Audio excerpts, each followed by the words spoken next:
So with the new Liam Neeson action movie Non-Stop making its way to theaters soon, I thought it'd be a really good treat if I went back and took a look at some of Liam Neeson's other action movie efforts. And it starts right here with Sam Raimi's first foray into the superhero genre with Darkman.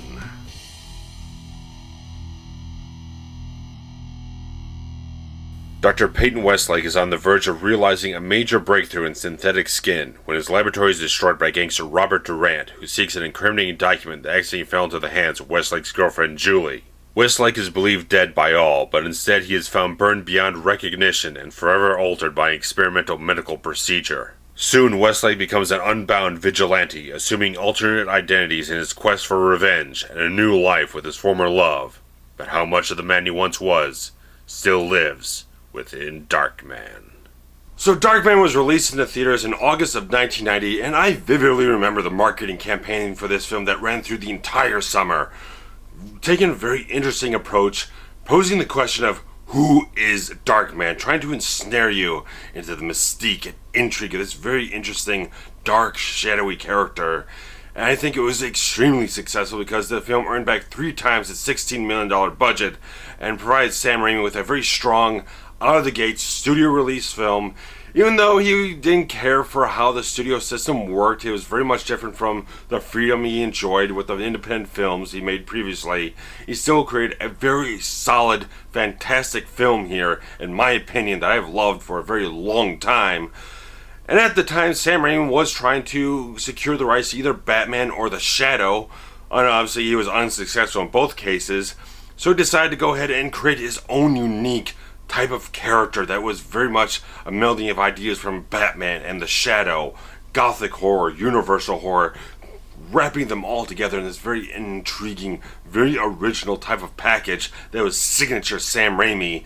And the character of Darkman goes through this very fascinating, psychologically complex, tragic arc in this story that, unlike a lot of other superheroes, become very strong beacons of hope and humanity. Darkman, as his name would suggest, becomes a very dark, reclusive, shadowy, tragic type of figure, and is exactly this hope and humanity that he loses along the way, and becomes this amazingly fascinating, dimensional type of character, and it just works so beautifully in Sam Raimi's hands. And I love that Peyton Westlake starts as that very sincere, humble, warm-hearted, kind-hearted type of man, and is this traumatic experience that changes him severely, fractures his psyche, turns him into this revenge-driven machine of sorts.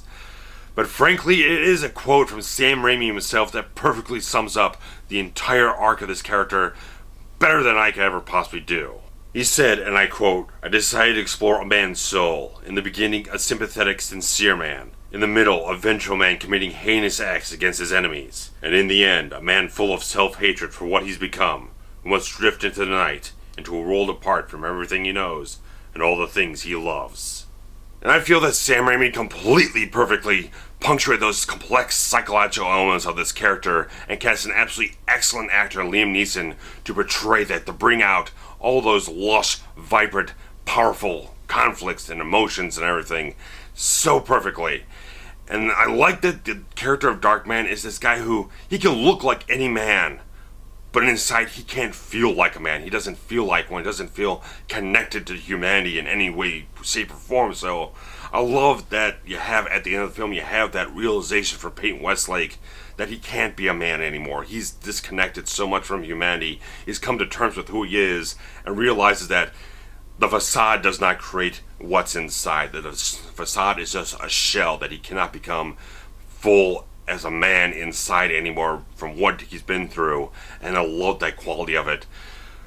But as always, with a superhero film is only as good as a hero is only as good as the villain he faces, and Larry Drake portrays a fantastic villain in this film as Robert Durant. He has such a fiercely intimidating presence in the film that he doesn't have to be this big, verbose type of character to be powerful on screen. He's very much a cool, calm, collected, confident, restrained type of character, and he's very calculated, very intelligent, but also very charismatic. That you see that this guy, he has everything planned out very carefully, and he knows he's gonna own this goddamn city, and anyone who gets in his goddamn way, he does not have any qualms about getting his hands dirty. He does that right from the first scene of the film and creates such a powerful, forced to contend with type of impression that's like, this guy is cutthroat to the bone, and he's going to be an amazing fucking villain to behold in this film right from the first scene. And I think that if Sam Raimi was doing a Spider-Man film at this time, Larry Drake would be an absolutely fantastic Kingpin. He's got the right size, the right frame, and the right quality of performance that he could do that kind of thing. He could bring the Kingpin to life in a Spider-Man film if it was at that point in time. I think it would be perfect casting. And even Durant's crew of henchmen is a great cast of characters. There's a lot of charisma, a lot of vibrance, liveliness from very much a Sam Raimi type of flair and everything, that you'd even make the smallest supporting characters, who are very much more or less cannon fodder for the third act of the film, still make them very interesting, entertaining, colorful type of characters. And you got Frances McDormand here as Peyton Westlake's love interest, and she does a very solid job, very sympathetic, but she's also a very strong character too. The one little thing that's a little kind of borderline is the character of Louis Streck, who's much more the executive businessman, who's the slimy, sleazy type of character, who does feel a bit underdeveloped when you got such a great, strong character like Durant in there. But still, he goes just enough over the top to be that counterbalance that you already got the strong, intimidating, serious villain of Durant, and you got Streck is a little more comical in a certain ways, a little bit more campy, a little cheesy here and there, a little over the top. So it gives a good counterbalance of that, and he makes it for a good villain in the parts of the film that he needs to be in. And overall, I just think that the cast is very solid in this film. They all do a very good job. Sam Raimi directs them exceptionally well. And Sam Raimi, like I said, he brings some great gothic horror feelings to this film. There's a lot of Phantom of the Opera, or maybe a little bit of Hunchback of Notre Dame in there. There's a lot of good stuff in there that he brings such a great gothic look to the film. All the stormy, shadowy type of stuff going on. And mixed with his sort of stop motion animation and optical effect type of look that he just crafted as such a great distinct style for himself. A little bit more of a polished studio type of feel to it, but it's still strong there. It just creates such a great sort of unique quality to the whole film that was unlike a lot of things you'd ever seen at the time, and it works so well for the quality of the character and the story and everything that's going on in the film. I like that, and that going back to like how Raimi wanted to do the shadow, you can definitely kind of see that with the big black cloak and the black hat that Darkman wears. So there's these little touches here and there and everywhere that he pulled from things like the Universal horror, the Gothic horror, all this kind of stuff, the pulp heroes. It all kind of meshes together in such a great, wonderful, stylistic, brilliant type of package that I feel is such a great, fantastic thing. And yeah, the optical effects, they do look really dated by today's standards, and especially at the time when you're really starting to transition a little bit into the digital effects, trying to polish things up a little bit more, make it a little bit more seamless. So these are much more obvious in-your-face type of effects that really kind of, either you're really going to like it. If you like Sam Raimi's other type of work, you'll definitely like it. Army of Darkness, Evil Dead, all that kind of stuff. It was still even there in the Spider-Man films a little bit. This is much more like right into the thick of the whole thing, and I like the quality that he put into the film. It does create a unique style, unique look, but the film just looks fantastic. The cinematography is absolutely beautiful. The score by Danny Elfman does have still, because it's still dabbling a little bit in that gothic type of feel. It's very much fresh off of Batman, so there's some cues in there that are very much evocative of the Batman score, but still creates enough of a distinct quality in the theme and a couple other things here and there that just makes it a little bit more unique to the film. Gives a little bit more identity, and it still works very, very, very well.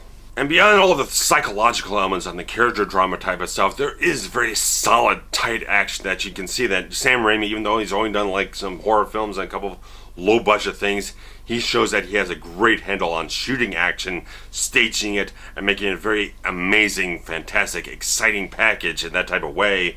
And he employs a lot of lean storytelling that creates a very tightly paced film that's really compacted into a 90-minute runtime. That if Darkman was something that was made today, it'd probably be a little bit more, take a lot more time to flesh things out, kind of draw things out, explore things a little bit more, have a little more slower, quiet moments in the film.